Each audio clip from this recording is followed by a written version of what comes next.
It left Norfolk without a sound. No press conference. No speech.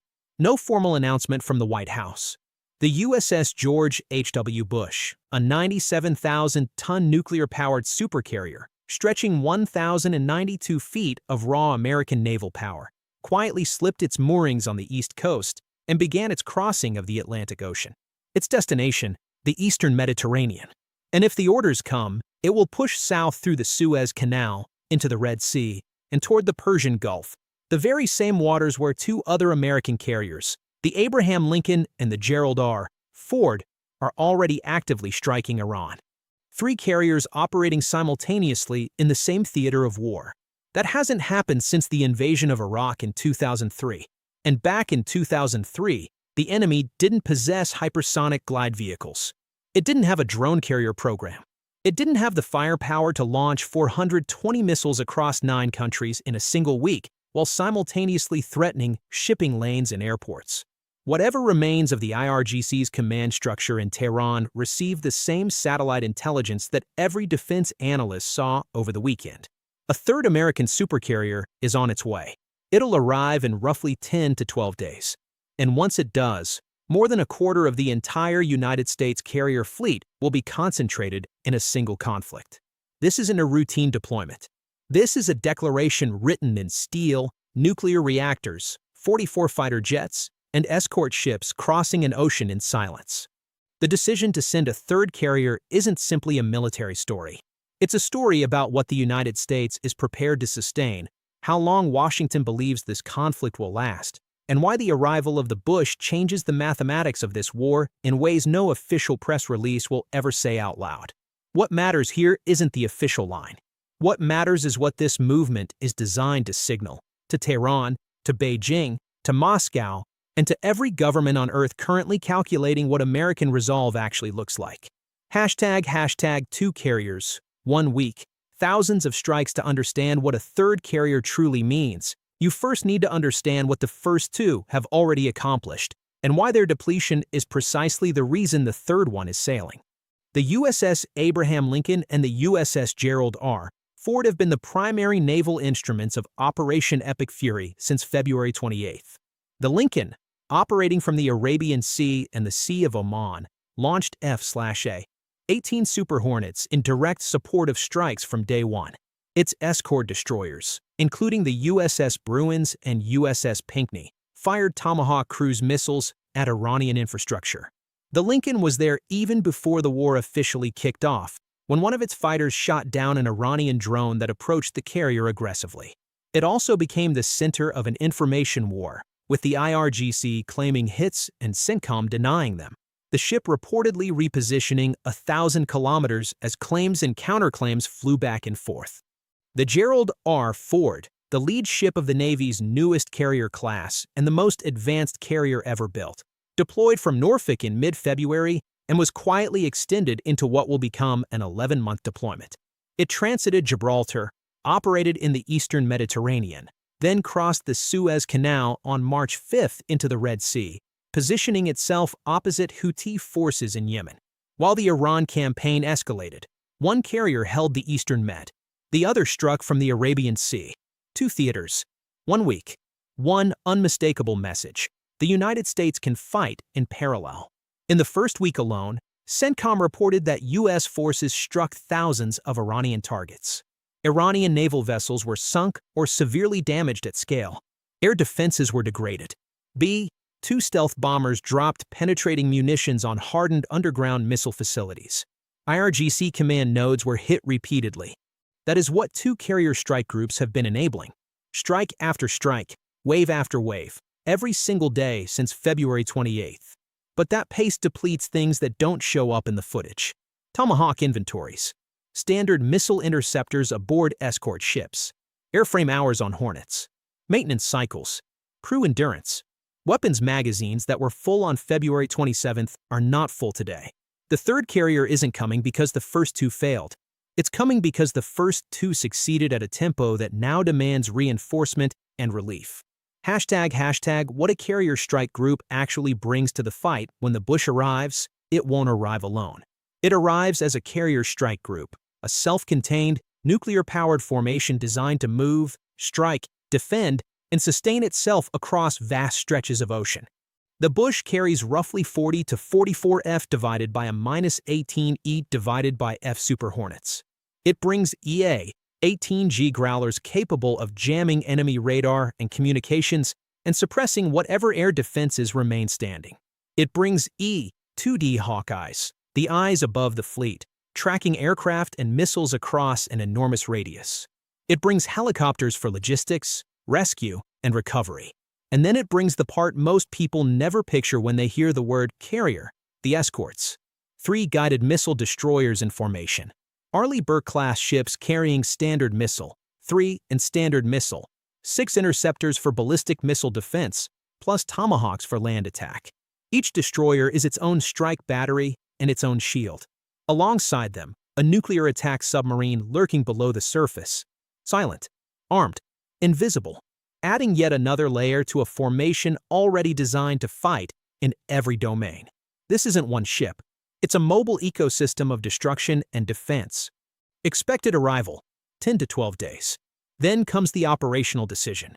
Does the Bush remain in the eastern Mediterranean to project power against targets in western Iran? The role the Ford played before transiting Suez?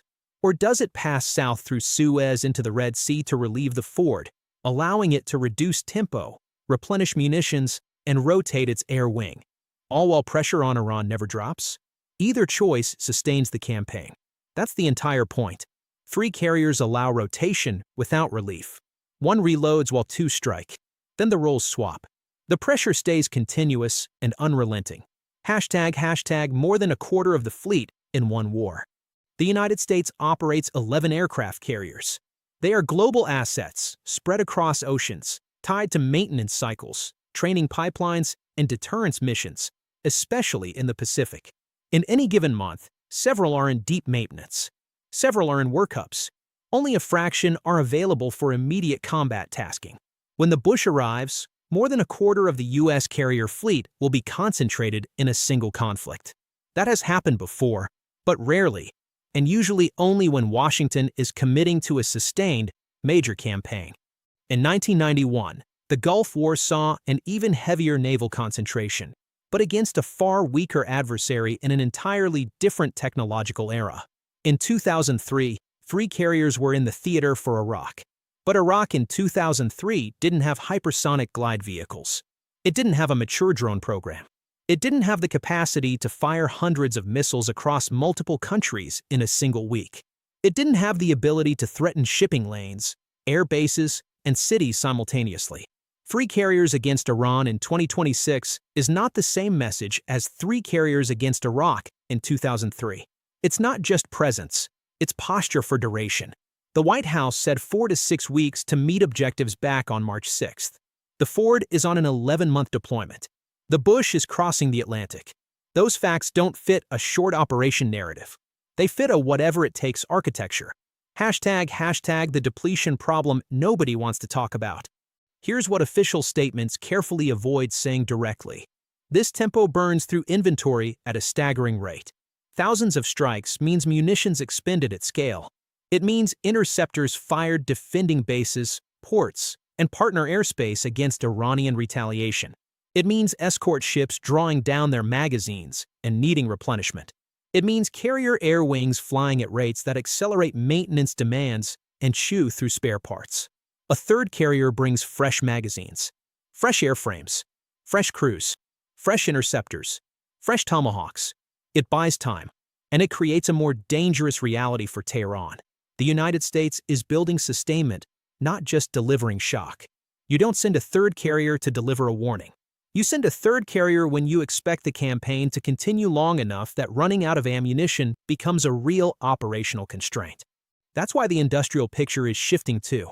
Interceptor production is accelerating. Cruise missile production is ramping up. Emergency transfers and resupply planning are underway. The kind that looks less like preparation for a raid and more like a long war economy quietly switching on. ## what Tehran is calculating right now, there's a sentence that appears in every serious risk model of this war. Damaging a U.S. carrier marks a point of no return. Not because a carrier is sacred, but because a carrier is both symbolic and strategic. A confirmed hit would trigger escalation that would make the opening week look like a gentle prelude. It would harden American public opinion overnight. It would collapse whatever remaining diplomatic exits still exist. It would push the conflict toward unlimited, total retaliation. Iran's leadership understands this. That's why they claim hits they can't prove. That's why they threaten the Strait of Hormuz without fully closing it.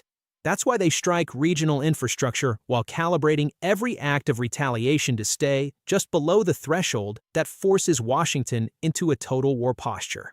The third carrier tests that calculus in a profound way. Two carriers can still be framed as a defined campaign. Three carriers say something entirely different. We are prepared to sustain pressure indefinitely.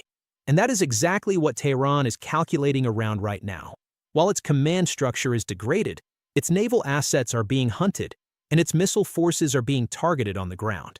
#the warship that ran out of ocean. One detail from this past week tells you everything about how Iran reads carrier concentration. An Iranian warship that survived the opening phase did what weak navies do when the sea stops being survivable. It ran for neutral water. Reports described an Iranian vessel limping towards Sri Lanka, seeking refuge under humanitarian pretexts because remaining at sea in a region saturated with American ISR, submarines, and carrier aviation was no longer a viable option. That's what two carriers already did to Iran's naval planning.